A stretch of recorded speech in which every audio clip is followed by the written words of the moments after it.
คุณผู้ชมครับจากสถานการณ์ความขัดแย้งรัสเซียยูเครนนั้นไปดูสถานการณ์ความขัดแย้งระหว่างอิสราเอลกับทางด้านปาเลสไตน์รวมถึงกลุ่มฮามาสกันบ้างนะครับมีการรายงานข่าวนะครับว่าทางด้านกองพลน้อยอัลกาซัมซึ่งเป็นกลุ่มติดอาวุธของฮามาสแถลงผ่านเทเลแกรมบอกว่าพวกเขาได้ยิงจรวดครั้งใหญ่ใส่เทลอาวิฟนครหลวงทางเศรษฐกิจทางตอนกลางของอิสราเอลเพื่อตอบโต้การสังหารหมู่พลเรือนนะครับขณะที่กองทัพอิสราเอลระบุว่ามีจรวดอย่างน้อย8ลูกถูกยิงมาจากเมืองราฟาทางตอนใต้ของฉนวนกาซาที่ข้ามชายแดนมุ่งมาทางตอนกลางของประเทศระบบป้องกันภัยทางอากาศของอิสราเอลยิงสกัดไว้ได้จำนวนหนึ่งจรวดจากฮามาสทำให้เสียงไซเรนในเทลอาวีฟและหลายพื้นที่ทางตอนกลางของอิสราเอลเงียบไปนานกว่า4 เดือนดังขึ้นอีกครั้งสื่ออิสราเอลนั้นมีการเผยแพร่คลิปแสดงให้เห็นถึงชิ้นส่วนจรวดตกลงในสวนอาคารหลังหนึ่งในเขตเฮิร์สลียาซึ่งอีกคลิปเผยความเสียหายในห้องนอนของบ้านหลังหนึ่งจากสะเก็ดอาวุธตกลงมาเช่นเดียวกันและมีคลิปที่เผยแพร่ให้เห็นหลุมขนาดใหญ่ที่น่าจะเกิดจากจรวดที่ตกในพื้นที่โล่งใกล้กับเมืองฟาซาบามาแกนดาวิสอาดัมหน่วยรถพยาบาลอิสราเอลระบุว่ามีสตรี2 คนบาดเจ็บเล็กน้อยจากการหกล้มขณะวิ่งเข้าหลุมหลบภัยและหลายคนขอความช่วยเหลือจากอาการวิตกกังวลฉับพลันแต่ไม่มีผู้ได้รับบาดเจ็บตามรายงานนั้นบอกว่าฮามาสนั้นมีการเผยแพร่พร้อมแถลงการโจมตีแสดงให้เห็นว่าจรวดถูกยิงมาจากทางตะวันออกของเมืองราฟาทั้งที่อยู่ใกล้กับจุดผ่านแดนของกองทัพอิสราเอลเข้าไปควบคุม18 วันการโจมตีครั้งนี้เป็นสัญญาณว่ากลุ่มฮามาสนั้นยังมีศักยภาพยิงจรวด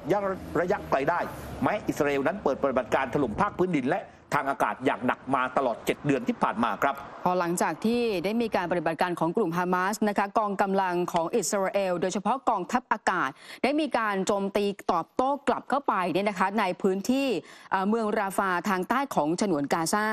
ซึ่งกองทัพอิสราเอลเนี่ยมีการกล่าวอ้างว่ากองทัพอากาศของอิสราเอลนั้นโจมตีฐานที่มั่นของกลุ่มฮามาสในราฟาและก็การโจมตีครั้งนี้มีการใช้กระสุนที่มีความแม่นยำอยู่บนพื้นฐานของข้อมูลข่าวกรองที่ถูกต้องแต่ว่าจากการเปิดเผยของโฆษกกระทรวงสาธารณสุขในฉนวนกาซาเนี่ยบอกว่าเหตุการณ์ในครั้งนี้ส่งผลให้มีผู้ที่เสียชีวิตอย่างน้อย35 รายแล้วก็อีกหลาย10 รายได้รับบาดเจ็บส่วนใหญ่แล้วเนี่ยเป็นผู้หญิงแล้วก็เป็นเด็กนะคะขณะที่เจ้าหน้าที่ระดับสูงของกลุ่มฮามาสซามีอาบูซูรีให้คำจำกั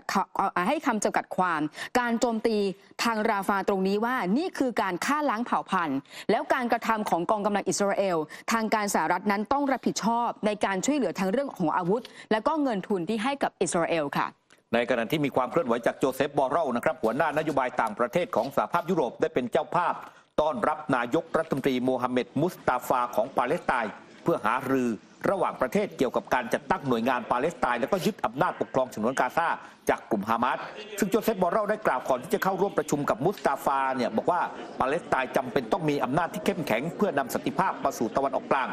ด้านมุสตาฟาเขาบอกว่าการประชุมถือเป็นโอกาสที่สำคัญมากสำหรับทางการปาเลสไตน์ในร่างลำดับความสำคัญและแผนงานสิ่งสำคัญ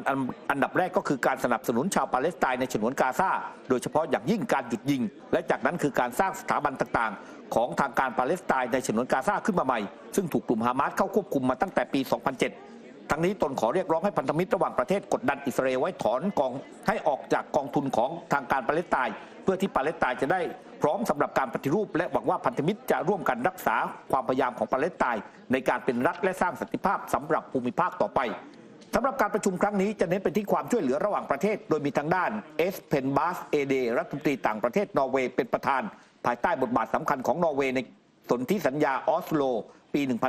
1993 ซึ่งได้กำหนดข้อตกลงต่างๆระหว่างชาวปาเลสไตน์และก็อิสราเอลโดยทางด้านบาสเอเดนั้นก็ได้ระบุว่าเราจำเป็นต้องตรวจสอบให้แน่ใจว่าทางการปาเลสไตน์นั้นจะต้องสามารถอยู่รอดได้เพื่อเสริมสร้างความแข็งแรงปรับปรุงขีดความสามารถในการบริการและก็การปฏิรูปการวางแผนสำหรับการกลับคืนสู่ฉนวนกาซาในอนาคตนอกจากตัวแทนในการเจรจาที่มีสหภาพยุโรปนอร์เวย์และหน่วยงานปาเลสไตน์แล้วนั้นยังมีตัวแทนจากประเทศอื่นเข้าร่วมเจรจาได้แก่ออสเตรเลียอังกฤษแคนาดาและก็ญี่ปุ่นรวมถึงซาอุดีอาระเบียอียิปต์จอร์แดนกาตาร์สหรัฐอาหรับเอมิเรตส์ตูนิเซียรวมถึงกองทุนการเงินระหว่างประเทศหรือว่า IMF รวมและสหประชาชาติอีกด้วยครับ คุณผู้ชมนะคะไปดูเรื่องของเกาหลีเหนือเกาหลีใต้กันหน่อยนะคะเพราะว่ามีการเปิดเผยจากรัฐมนตรีช่วยกลาโหมของเกาหลีเหนือ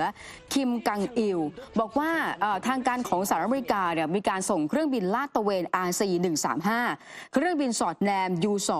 แล้วก็โดรนทหาร RQ-4B นะคะรวมกันทั้งหมดเนี่ย16 เที่ยวเหนือคาบสมุทรเกาหลีช่วงระหว่างวันที่14 ถึง 23 พฤษภาคมที่ผ่านมา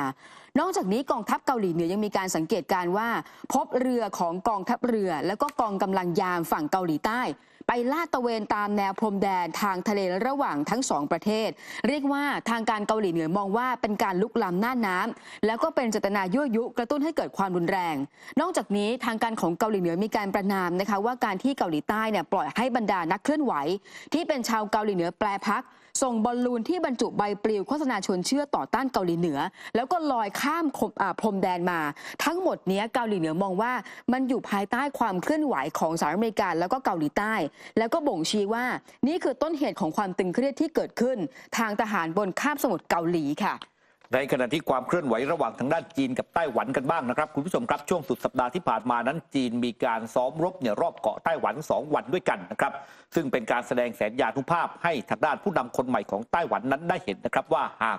ในส่วนของไต้หวันนั้นพยายามแยกเอกราชออกไปจีนก็พร้อมในการใช้กำลังทหารในการที่จะ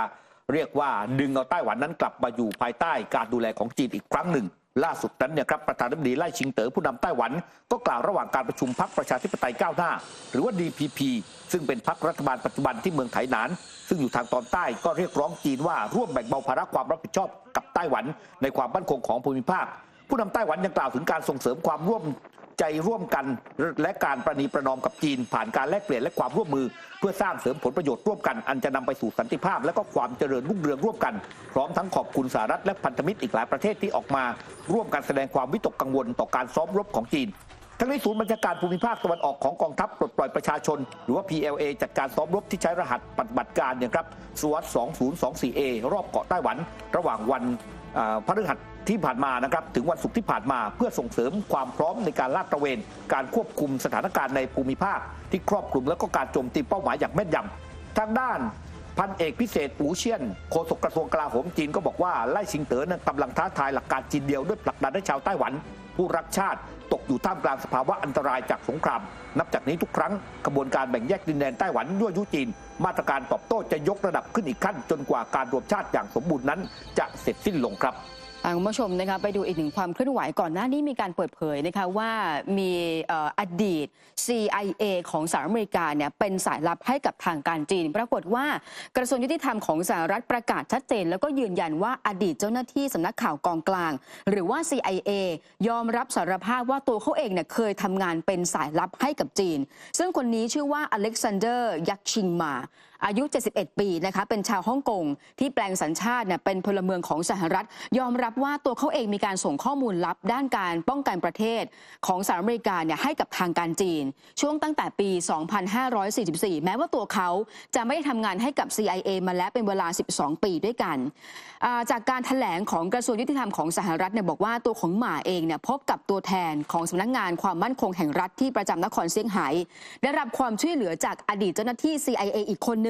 ซึ่งเป็นญาติของหม่าแล้วก็เป็นชาวเซี่ยงไฮ้แล้วก็แปลงสัญชาติเป็นชาวอเมริกาขณะเดียวกันการที่มีการสมคบเรื่องประเด็นเรื่องนี้การส่งมอบข้อมูลต่างๆได้รับค่าตอบแทนจากเจ้าหน้าที่หน่วยข่าวกรองจีนถ้าตีเป็นมูลค่าก็คือถ้าเป็นเงินไทยเนี่ย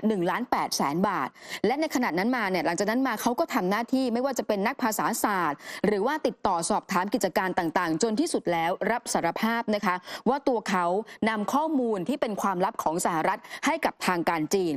แถลงการของกระทรวงยุติธรรมเนี่ยไม่ได้ระบุชัดเจนว่าการที่หม่าเปิดโปงหรือว่าถูกเปิดโปงแบบนี้เพราะอะไรแต่ว่าศาลยอมรับข้อตกลงรับสารภาพแล้วก็รับประกันว่าหม่าจะมีการร่วมมือกับทางการสหรัฐซึ่งเขาได้รับโทษจำคุก10 ปีด้วยกันค่ะมาร่วมสนับสนุนท็อปนิวส์นำเสนอความจริงได้แล้ววันนี้เพียงกดปุ่ม Super Thanks แล้วเลือกจำนวนเงินตามที่ต้องการได้เลยครับขอบคุณครับ